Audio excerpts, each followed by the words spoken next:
Subsidy ৭৮,০০০ টাকা ঢুকে গেছে আমার ভাইপো, আমার দাদার ছেলে। তো তাতে আমি খুশি হয়েছি। আর মোদিজির এই প্রকল্প সারা ভারতবর্ষে হওয়া উচিত, যাতে বাড়ির ভেতরে জল না পড়ে। তো আমরা রুফটপ শেডটাও ইনস্টল করেছি, এর ওপরই সোলার প্যানেলগুলোকে ইনস্টল হয়েছে। আজকে রানা সোলার পাওয়ারের আরেকটি নতুন ভিডিওতে আপনাদের দেখাতে চলেছি একটি 3.5 কিলোওয়াটের অনগ্রিড সোলার প্রজেক্ট। প্রধানমন্ত্রী সূর্যঘর মুফত বিজলি যোজনা থ্রু এটা ইনস্টল করা হয়েছে। এটা লোকেশনটা আছে দমদম ক্যান্টনমেন্ট এরিয়া। আপনি দেখতে পাচ্ছেন এখানে আমরা 575 ওয়াট পিকের 6টি প্যানেল আমরা ইনস্টল করেছি। অনগ্রিড সোলার প্রজেক্ট সিএসসিতে ইনস্টল করা হয়েছে এই প্রজেক্টটি। প্রত্যেকটা প্যানেলকে দেখুন পার্লিনের সাথে কীভাবে অ্যাটাচ করা হয়েছে, একটি করে রেল দিয়ে ইউ টাইপের সকেট ক্লাম।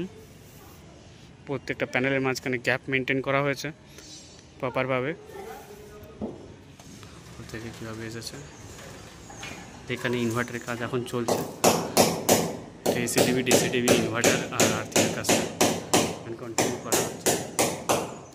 স্যার আমাদের প্রজেক্টটা কেমন লেগেছে যদি একটু বলেন। না, অসাধারণ স্যার আপনার ভাইপোর যে বাড়িতে আমরা এর আগে কাজ করেছি সেখান থেকে আপনি যে নিয়েছেন, ওনার সাবসিডি ঢুকেছে তো? হ্যাঁ, ওনার সাবসিডি ৭৮,০০০ টাকা ঢুকে গেছে আমার ভাইপো, আমার দাদার ছেলে।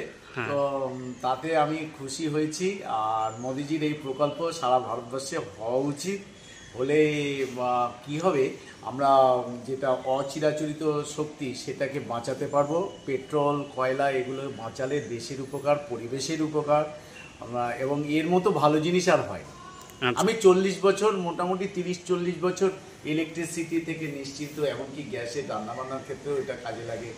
আচ্ছা স্যার, আমাদের কাজকর্মটা আপনার কেমন লেগেছে, যে কতটা কি কোয়ালিটি, বা আপনার যে শেডটাও বানিয়েছি কেমন কি হয়েছে, কেমন একটু যদি রিভিউ দেন।